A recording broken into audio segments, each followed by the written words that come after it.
What does it take to create a vibrant, thriving life? First, the sad news is that Thoreau was right.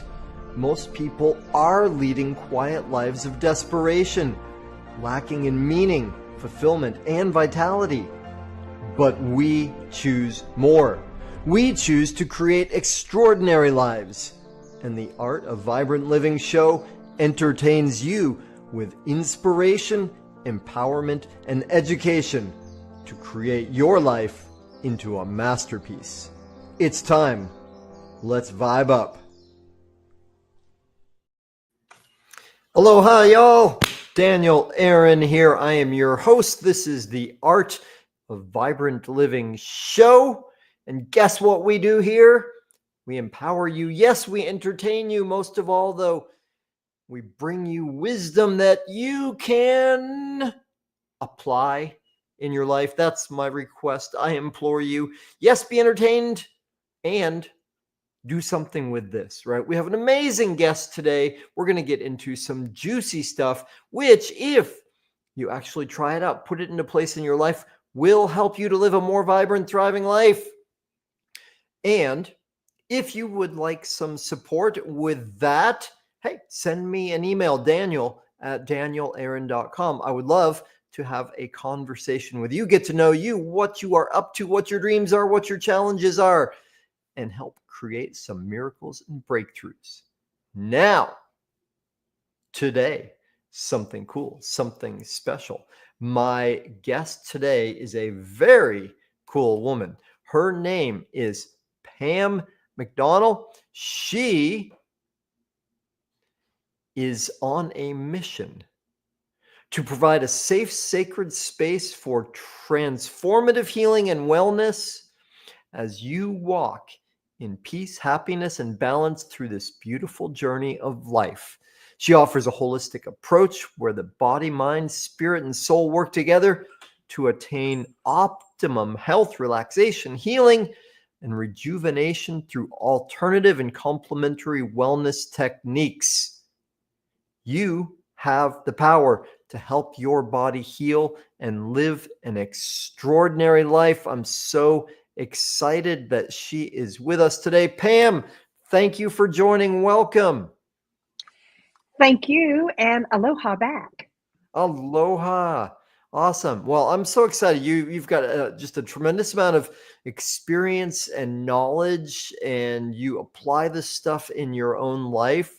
So I'm eager to dive in and learn from you. Before I start grilling you with my 4,000 questions, though, would you give us a little bit of the story, a bit of backstory? How did you get here? Right. Well, actually, no. Before we ask that, let's see this. Like, why is energy so important? Like, what's going on for people in the world right now? Like, what's the problem? Why do you have such a big passion for this right now?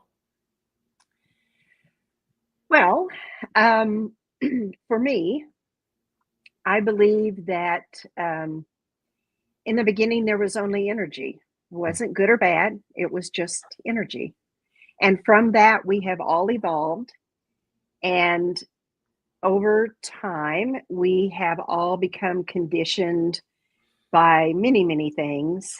And yet, when we are actually born, we're born with an authentic energy, a soul energy, if you will, to move through our life purpose.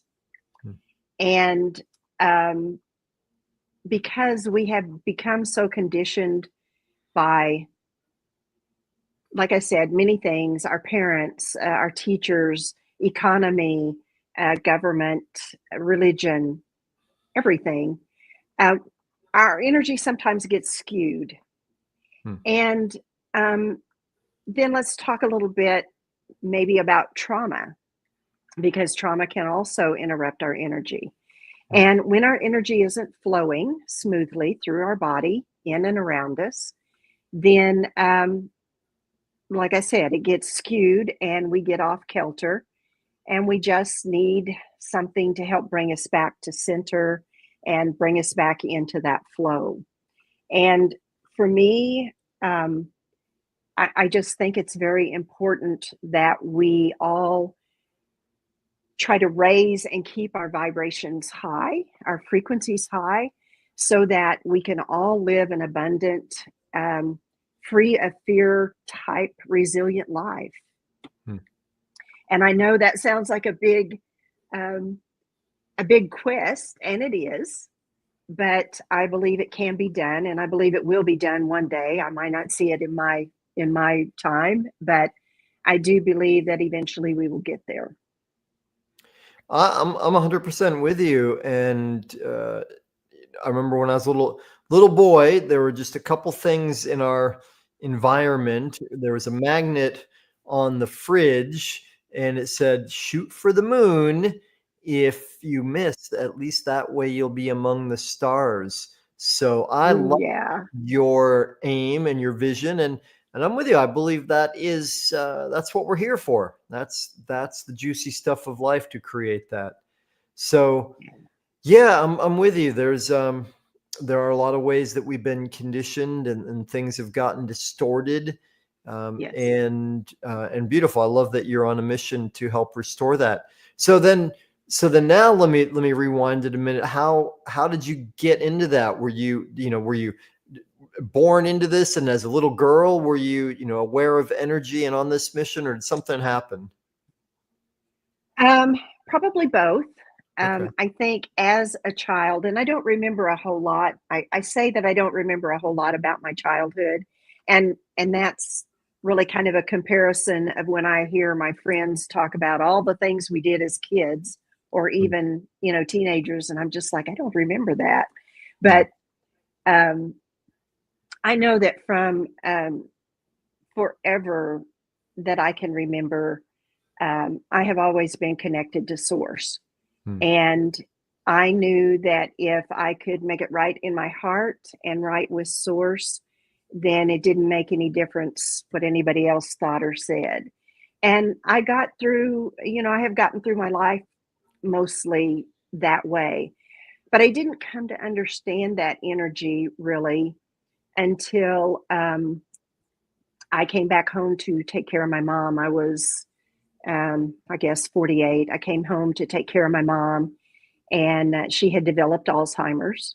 mm, Actually, I guess I was about 45, 46. And so she was still living in the house that I live in today, which is mm, where I grew up.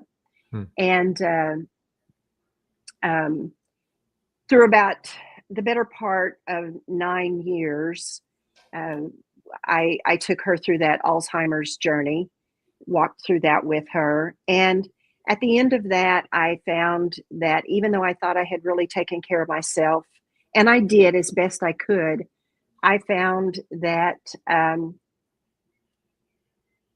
I don't want to say that I was broken, because I don't believe we get broken, but there certainly were some issues, some health issues that I had, some emotional issues, those kinds of things. And anyway, that actually started this journey. And shortly after that, well, shortly about 10 years after that, a third marriage ended at mm. about the time I was moving into retirement age. And I sat on my floor and had a conversation with God, and, kind of said, okay, so here I am once again. Um, what the hell is it I'm supposed to be doing? Mm. And how am I going to do it? Because when you kind of have a two income family, you think of, okay, how am I going to make it on a one income family, and I still have the same stuff? I got to take care of a house, I got to take care of a car. um, so that started me on, okay, what else am I going to do besides this measly little job I have over here in the corporate world, Mm. which I should never have walked out into the corporate world, but I didn't know that then. And, that was part of my journey and my learning, my experience. So that led me to train in massage therapy. That led to Reiki. That led to cranial sacral, to EFT tapping, to many other, in energy medicine, many other energy medicines in between, and now into shaman energy medicine and quantum human design. Hmm. So that's kind of the short version, I guess, of a long story. Yeah, well, thank you. And people might refer to it in different terms, though. As far as I can tell, we've all had one of those moments where sitting on the floor talking to God or our higher self or the devil or the wall or somebody. We're having a serious talk like, what is going on? What do I do from here? So, there's that legend. I think it's actually a myth that the word crisis is composed of two characters, right? In an Asian language, one of which is danger, right? As in, like, oh no, it's all falling apart, and what's going to happen, and how am I going to make this work? And the other word is opportunity. And it sounds like you took that crisis and said, all right, time for something new, do something different. And that started you down a road of healing in different ways and learning different ways of helping people. And I think one of the last pieces you spoke about just then was quantum human design, right? And we had a phenomenal guest recently who works with human design, though I hadn't heard of quantum human design before. What's that about, or what's the difference there? Sure. So human design was developed by a gentleman called Ra Uru Hu, and he developed that system for what he termed as the not self person, the person that wasn't awakened to their self, to their authentic blueprint, which is what we call it in human design. Hmm. And quantum human design, well, let me back up. So he passed away before he could develop the next step into that, which would have taken it into those of us who are awakened or more awake to our to ourselves, I guess, if I could say that. And so he had not only a student, but somebody that worked with him very closely. And she felt it was her desire to take human design to that next step, that quantum phase. And if, for those who may not know about human design was developed with several modalities, if you will, in scientific and healing. The Chinese I Ching, astrology, Western and Eastern astrology, the chakra system, the Kabbalah, and quantum physics. So Karen Curry Parker, who brought the quantum human design system to life, that was her vision, was to take it to that next step of what she believed Ra had intended. Okay, gotcha. So yeah, so it's more on that, it's more on the quantum level, and actually taking human design and working it into your soul purpose, your life purpose. Yeah, and I'll just play angel's advocate for a moment. Sure. Why does that matter? Why is that important? It's important to me, in my mind, that we all know what our energy is. If we just walk around without knowing who we are or what our purpose in this world is, I mean, and I'm still asking myself, okay, back to that day when I was talking with God, what is it that I'm supposed to do? Who am I and why am I here? I think we all ask that at one point in time or another.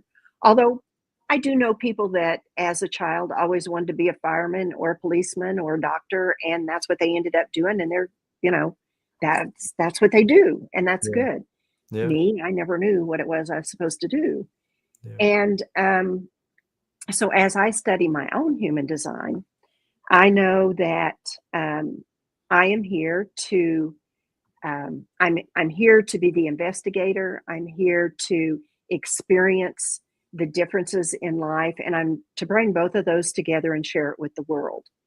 So, um, back to your point, I guess, is that I feel like when we know our energy and we can recognize the energy of others, then we can actually meet each other in the middle. And instead of misunderstanding each other, if we're Mm. having a conversation, we can step back and go, oh, okay, so this is how that person sees it. This is how I see it.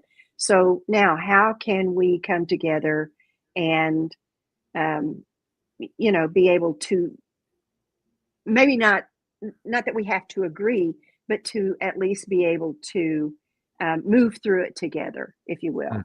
Mm. And I think that is what we need in order to bring us all to that higher frequency and that place where we can all work together.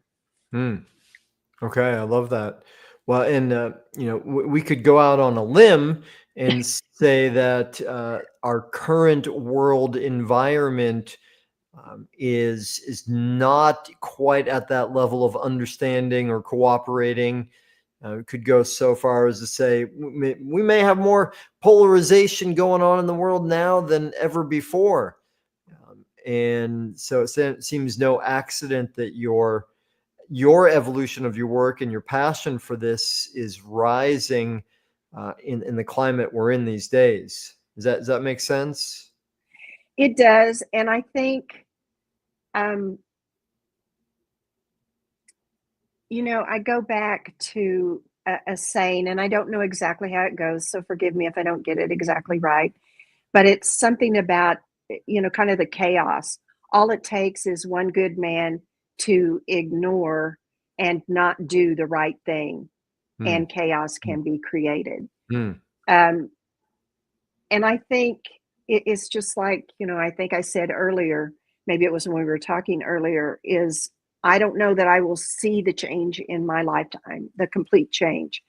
But I know that if I don't do my part, if you don't do your part, and if the few of us that are here that are awake, whether we study human design, quantum human design, or whatever it is, if we don't do our part in raising the vibration and the frequency of ourselves and those around us, then we are lost.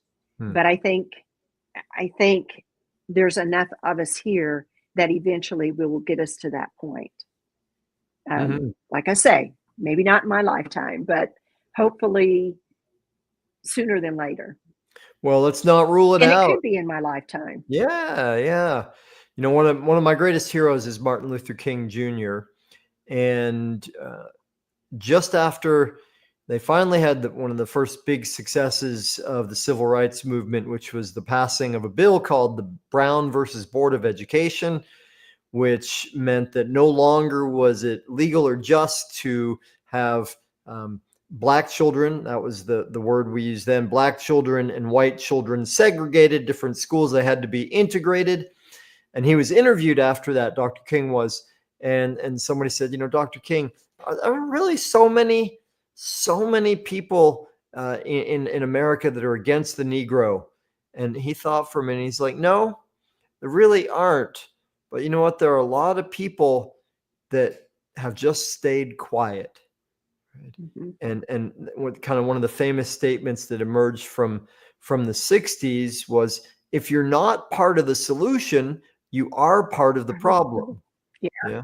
So yeah. so I'm with you. And I got one more thing I'll say, and then I got a question for you. When I first had the divine 2x4 whack me upside the head and show me that there was a whole world I was missing, my first kind of obsessive learning was in a what I call a self-understanding tool called the Myers-Briggs Mm, personality sorter. And my entry point was a book called Please Understand Me, right? mm. And I thought it was just brilliant because I read about myself in there. I was like, whoa, that's true. I feel like that, right? And then it, it didn't dawn on me for a while that the real point of the book and the title was not just like understand me, but so if I can understand me, I can understand you, Yeah, and then just have an appreciation for each other. And that's a lot of what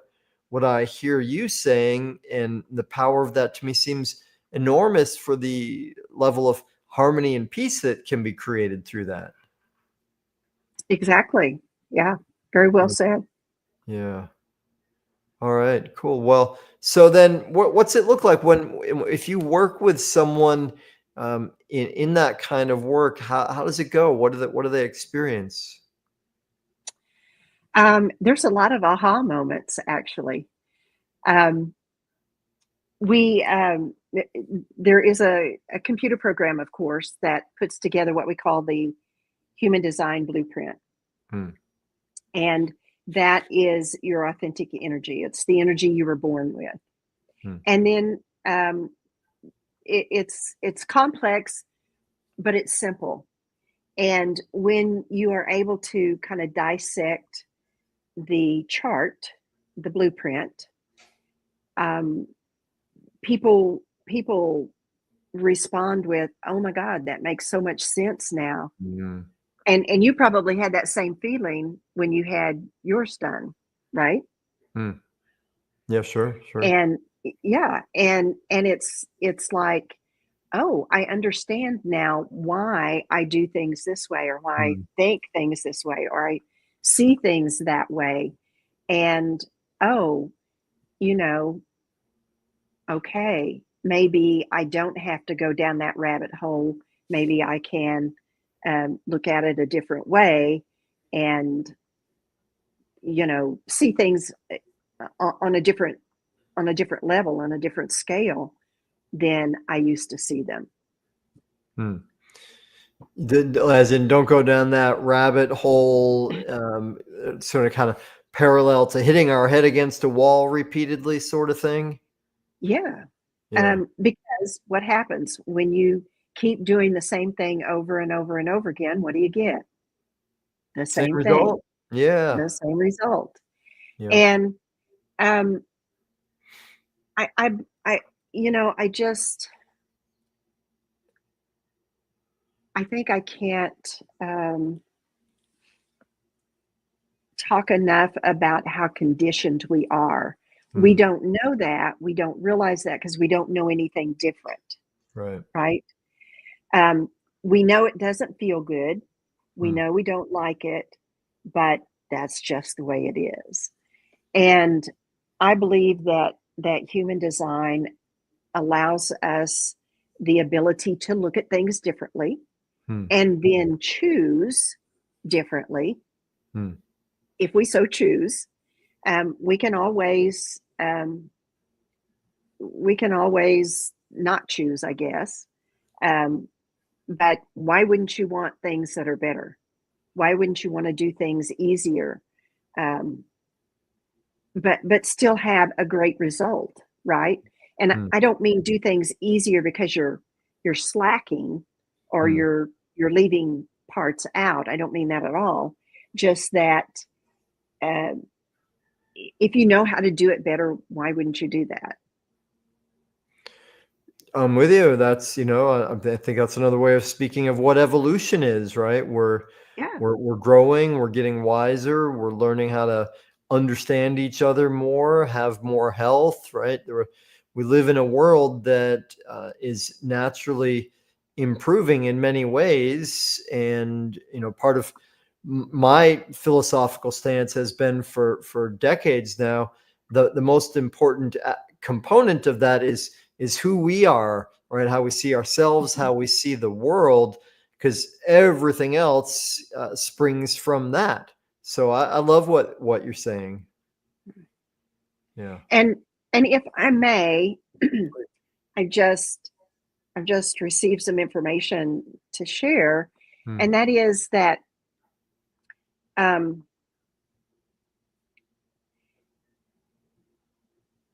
we respond to things from the stories that we have known, the stories that we tell about our life. We tell from the things that have happened to us or for us.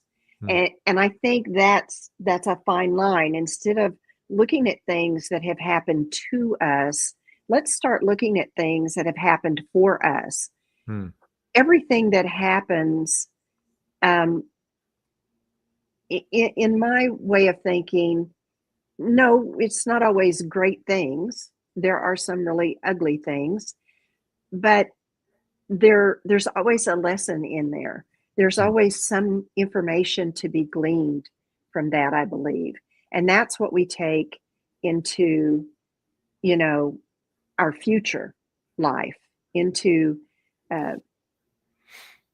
what to do or what not to do maybe the next time, or how to deal with it differently. And when we know the energy that we're working with personally, then we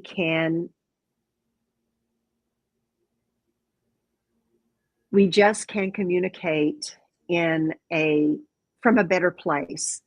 And if we can stop telling that old story or those old stories, like, I could have gone into great victimhood detail of what happened with my mom during our Alzheimer's journey, or that time period afterwards, or that third divorce, or the first two. I mean, but those things are done and over with, and those were lessons that were for me to learn. And I also believe that there was lessons in there for those people to learn as well. But my point being that I could have been a victim, and I could have carried that, and I could still be carrying that victim story, but I choose not to. And I don't want those stories in my life. I want the stories that are healing. I want the stories that help others heal. I want the stories that are going to be held in a high vibration. And this was a point that I wanted to make a while ago, and it fluttered out of my mind, is that those of us who hold a vibration high, those who have a lower vibration cannot help but come up to a higher vibration. Maybe not as high as we are, but they can't help but be raised. Their vibration can't help but be raised. The opposite of that is not true. Those of us who are in high vibration and we're in the company of someone with a very low vibration, we're not going to let our vibration drop. It might drop a minute, but we're never going to be back down to that point, because we know what it is to be up here. And we're not willing to live down at that vibration anymore. So that's a big part of, for me, learning what your energy is, living that energy in the highest vibration that you possibly can, the highest frequency, and bringing others along with you that are ready to come. You can't make anybody do anything, but there are many people out there just waiting for the people like you and I to, kind of drop into their life and give them hope and give them love and a sacred space to do their work in. That's beautiful. Thank you. Yeah, I'm with you. Okay, well, let's take it a step further, because I believe you kindly offered our audience a complimentary gift, a free gift. If I got that right, would you be up for saying a word about what that is? You did. and I will. Okay. All right. Perfect. Yeah, that offering is a mini human design reading. So what we'll do is we'll run your chart, and then I will give you kind of a down and dirty, if you will, view of what that chart tells us. Okay. Well, Basically, what we call your type, your strategy, what your authority is, and why those three things are really important in knowing your energy and how to work with it. okay. Well, that's awesome. So, and how how can folks in our audience take advantage of that kind offer? They can reach out to me through my email, and Okay. that is, are you going to post that, or do you Is need me to say?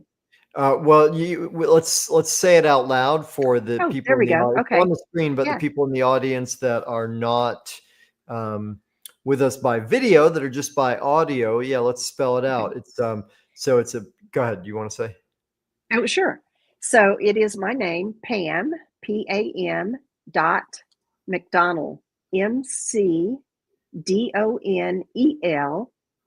at me.com. So that's Pam.McDonel@me.com. Yep. And I imagine that there's been a point in your life where people have confused your last name. So let's double check that everybody's Oh, got it. yeah. It's McDonel, McDonel is the spelling on that. Pam.McDonel@me.com. Awesome. I love that. Correct. Thank you. Well, thank you, Pam. Cool. Um, People will jump on that, I am sure. And so I think. Well, and I'll ask you this though. Is there any other way that you would like people to be in touch with you? People watching the show, listening to the show that say, I want to learn about that. I want to find out more of what Pam is up to. What's the best way for that? They can always find me on Facebook. Just search for me, Pam McDonel, I think. And I also have an Instagram, no, not Instagram, LinkedIn account. Okay. I'm not real good at keeping up things on the LinkedIn because I don't visit it very often, but you can certainly get my information there. So yeah, I guess that way. Okay. That'll do it. Perfect. Well, and I think that brings us then to our final question, the big question. So big that it's impossible to answer because you've got so much experience and knowledge. And here's what I'm asking is for you to distill that. It's also Okay. so big and impossible that you can't get it wrong. So the question is, if you had to distill everything that you know and you've experienced, all your wisdom, into one thing, and you had one thing to share with our audience to help them live their most vibrant, thriving life, what is that one thing?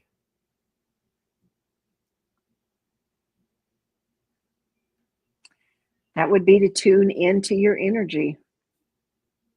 Know what your energy is and know how to use it. Okay. To your highest benefit. Yeah, tune into your energy, know your energy, what it is. That's like, reminds me of the famous inscription at the Oracle of the Greek Delphi, know thyself, right? Know Pretty much. thyself. Yeah. Yeah. Beautiful. And what an amazing tool that you have to fast track that kind of knowledge. So Pam, thank you so much for being with us, for your brave journey, for the wisdom that you've had to be able to see the challenges as being for you rather than happening to you. Really appreciate all of that, and thank you for being with us.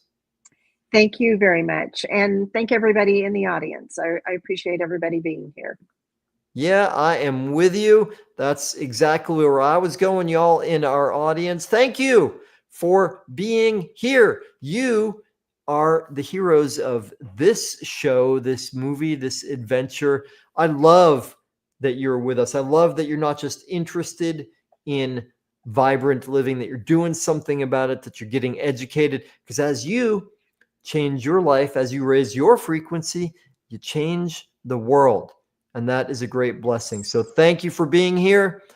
I love you. I appreciate you. See you soon. Mahalo for tuning in to the Art of Vibrant Living show, y'all. I'm Daniel Aaron, and may you live with great vibrancy.